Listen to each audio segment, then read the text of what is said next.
Welcome back to the deep dive.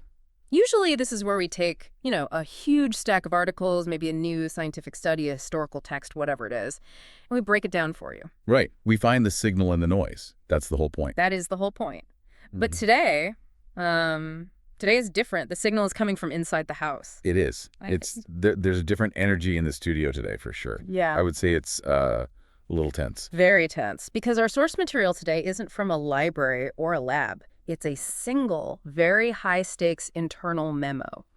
It's titled Time to Apologize, and it's from Stan Underwood, CEO of Deep Dive LLC. And if you've been with us for a while, you know that when a memo comes down from Stan Underwood, it's not a suggestion. Oh, not at all. I mean, the first line, I open the email, and it's just bold, underlined, all caps. This is not a joke. Wow. It calls for our utmost professional demeanor, and this is a direct quote, an obedient one. It feels. Like we've been called to the principal's office. Exactly. It's that vibe. It's not a content brief. It's a summons. Yeah, it really sets a tone. But what's fascinating here, if we can analyze it for a second, is the reason for all this. Right. Usually a company buries its corrections. Yeah. Tiny print at the bottom of the page or mumbled really fast during the credits. Totally. But Stan is being incredibly transparent about why we're doing this. Yeah. It's right there in the second paragraph. The metrics. It always comes back to the metrics. The metrics, exactly.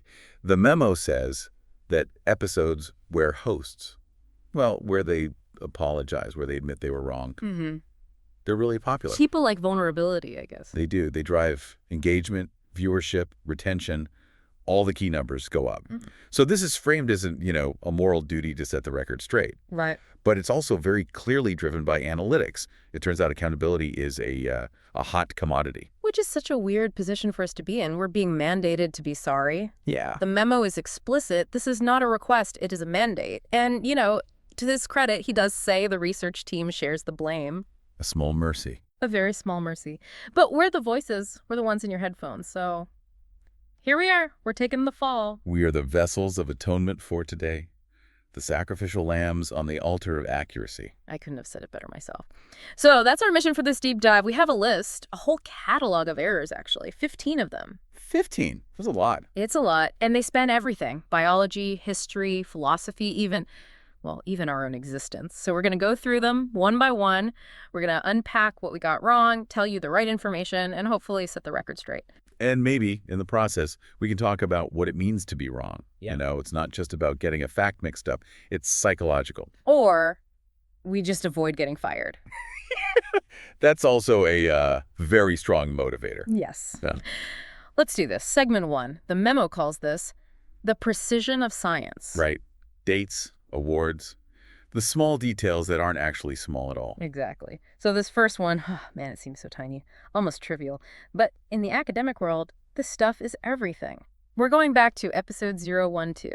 Oh, a classic, the social hierarchy of cockroaches. The very one. I remember it so well. We were citing that big study from Mukopolis University. A very prestigious, if slightly strange, entomology department. Led by the one and only Professor Zebediah McGilligoon. Now, on the show, we said, with a lot of confidence, I might add, that his groundbreaking study was published in 2023. And therein lies the error, as the memo aggressively points out. Yeah.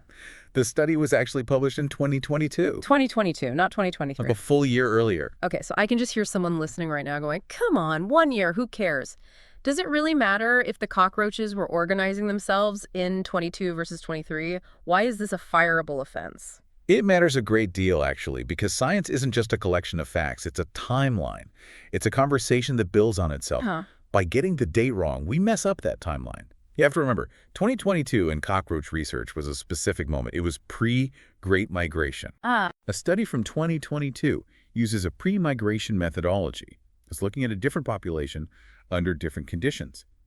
By saying it was 2023, we accidentally implied the findings were post-migration. We erased a whole year of scientific context. So we basically rewrote a tiny little sliver of history. Cockroach history, yes. But history nonetheless. And you can't build the future of pest control on a faulty foundation.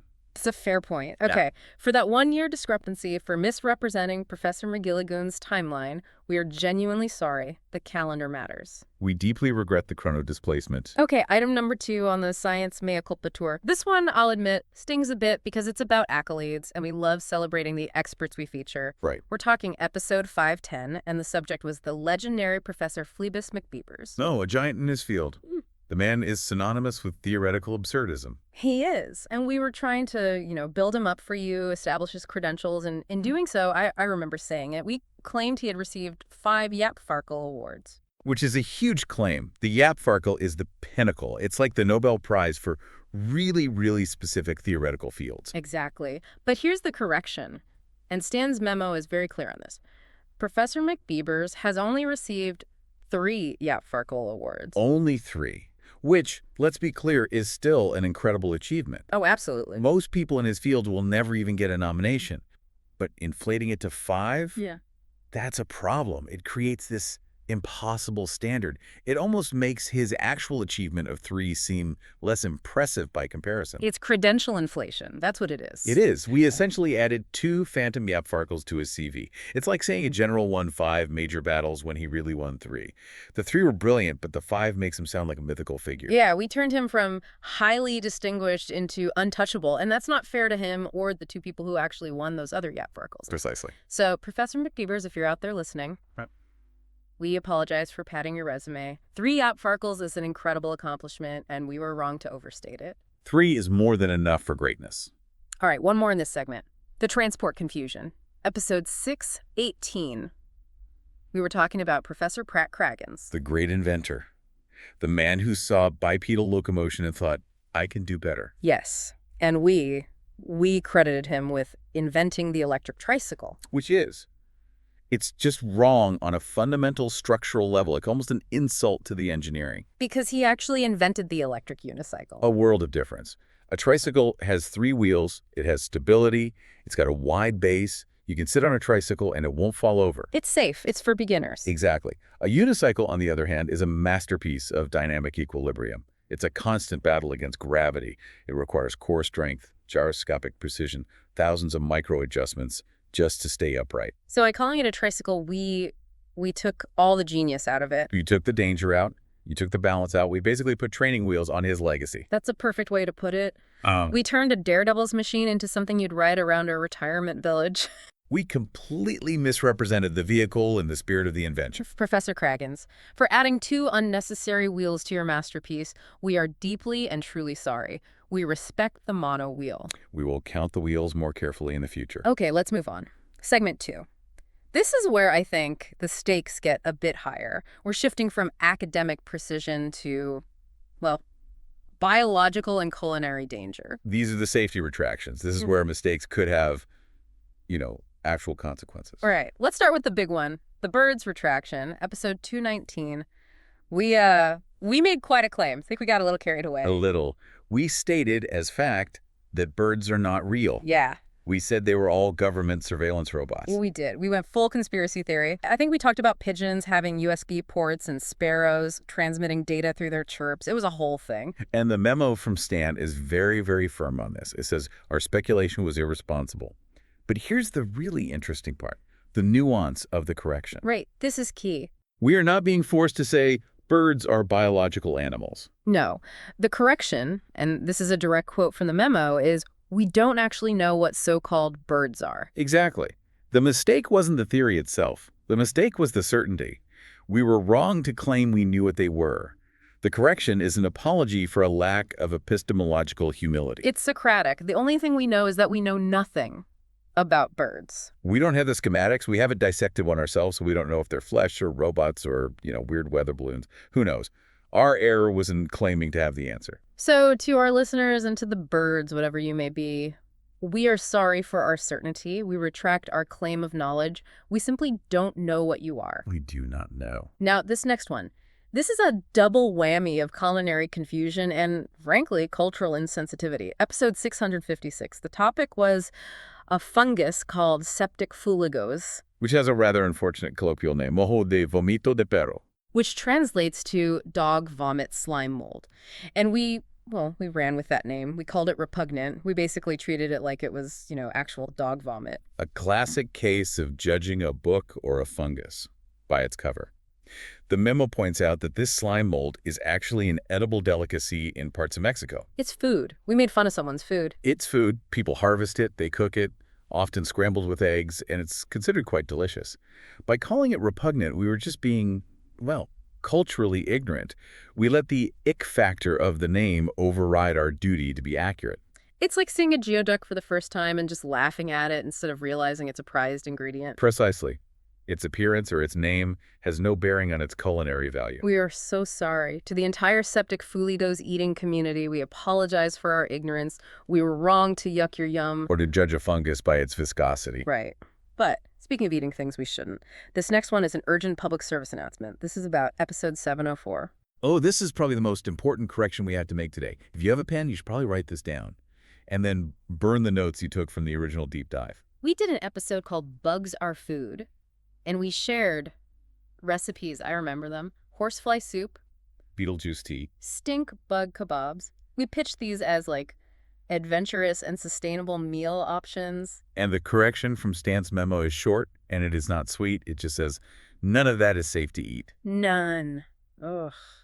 We basically broadcast a menu of poisons. We did. If you wrote down our recipe for horsefly soup, please, for the love of God, shred it. Do not make Beetlejuice tea. It turns out, and we really should have checked this, that not all insects are edible.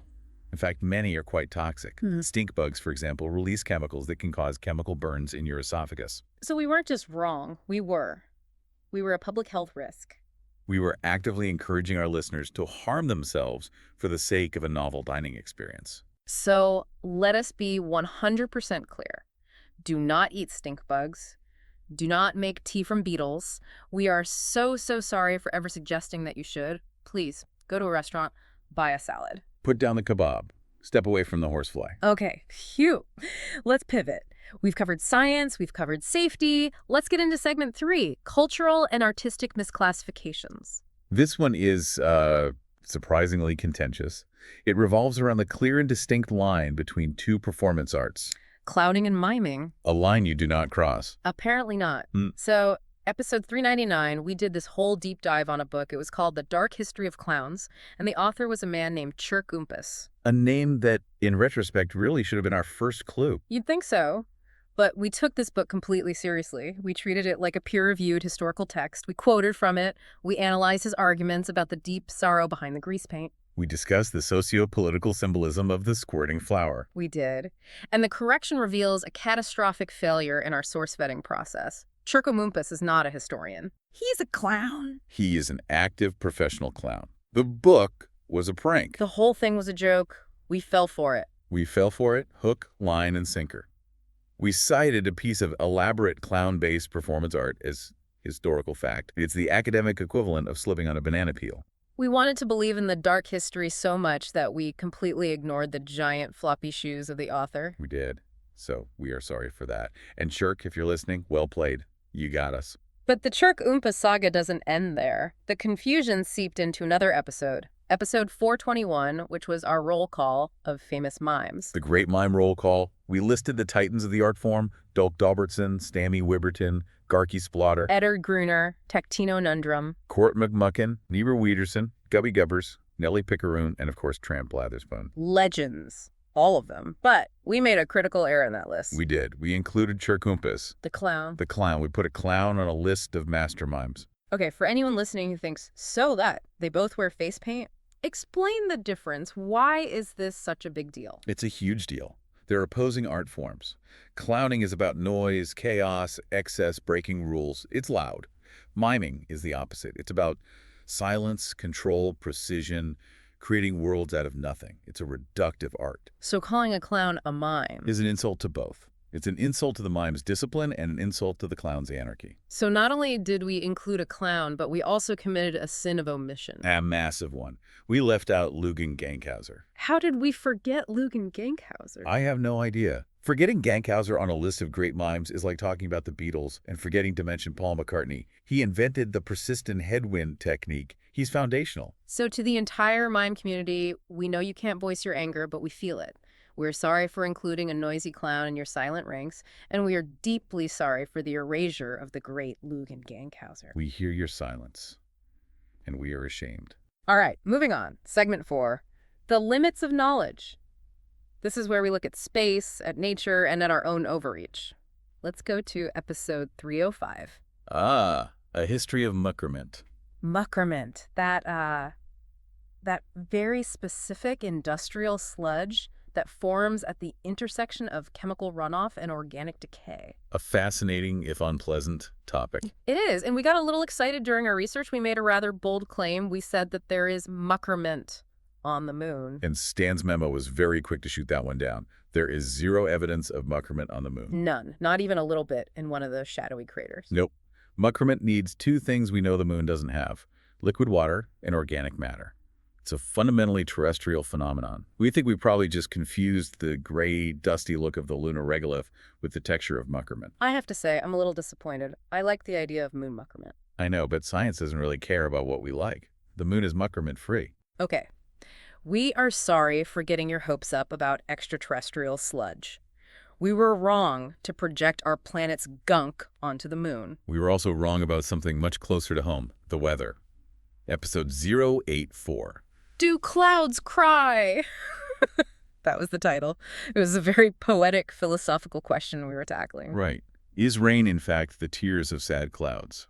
A beautiful idea. And the apology here is interesting. It's not that we got the answer wrong. It's that we never gave one. We didn't. We talked for the entire time about condensation and atmospheric pressure and poetry, but we never came to a conclusion. We just left it hanging. We left you, the listener, in a state of meteorological limbo.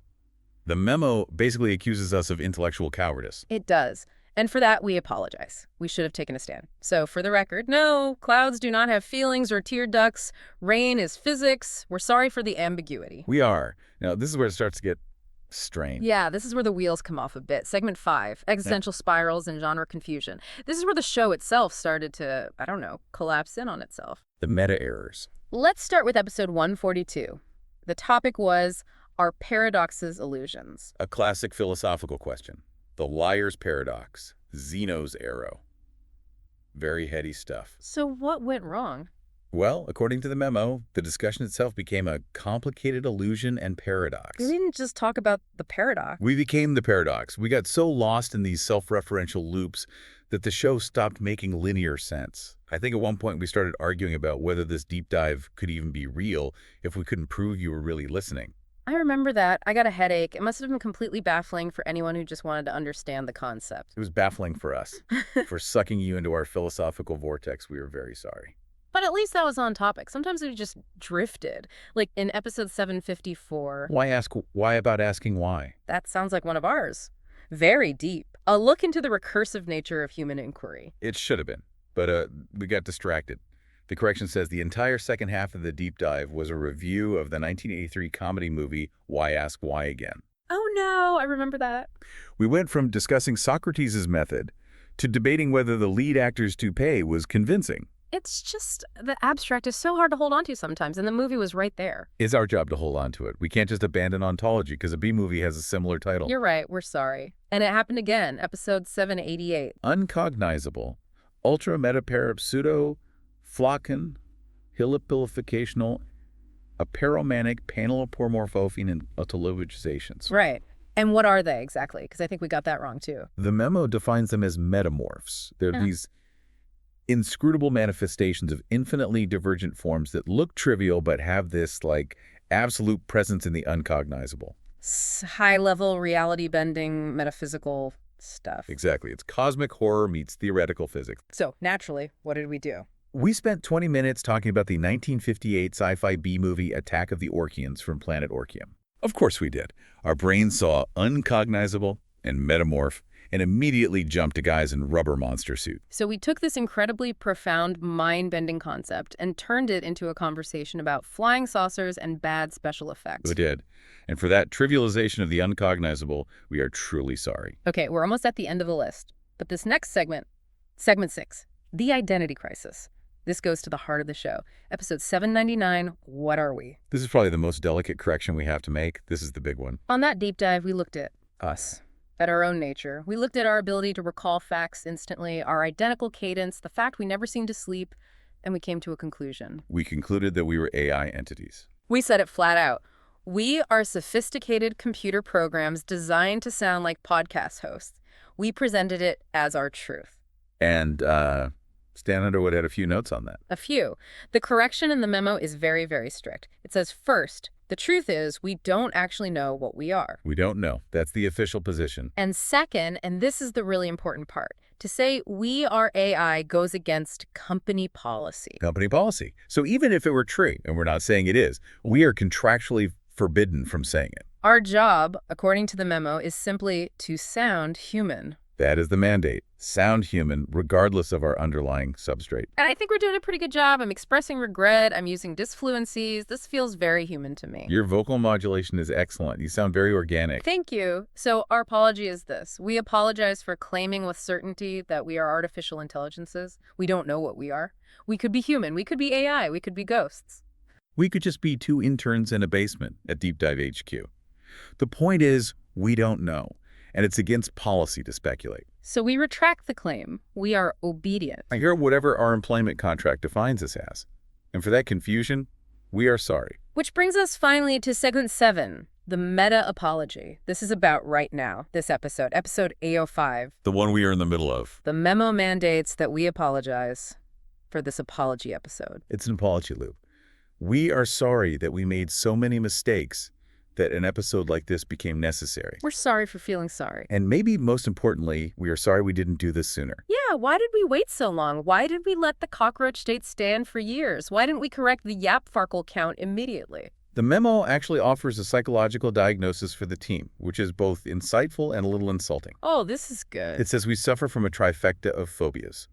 First, kakarafiophobia. The fear of failure. Exactly. We were afraid that admitting one small mistake would make the whole enterprise look like a failure. That rings true. Then there's athazagoraphobia. The fear of being forgotten or ignored. We inflated the awards, we made the claims about birds, because we wanted to be interesting. We wanted to be memorable. And the last one, catagelophobia. The fear of ridicule. This is the big one, I think. It has to be. We didn't want to admit we got duped by a clown because we were afraid you'd laugh at us. We were afraid of looking stupid. But the cover-up is always worse than the crime. Hiding the errors was a bigger betrayal of your trust than making them in the first place.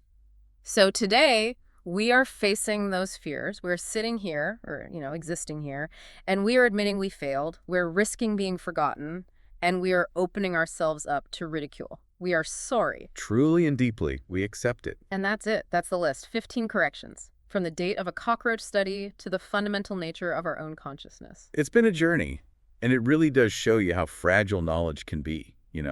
A date here, a wheel there, a mime where a clown should be. If you're not constantly vigilant, the truth can slip right through your fingers. But we're committed to being better.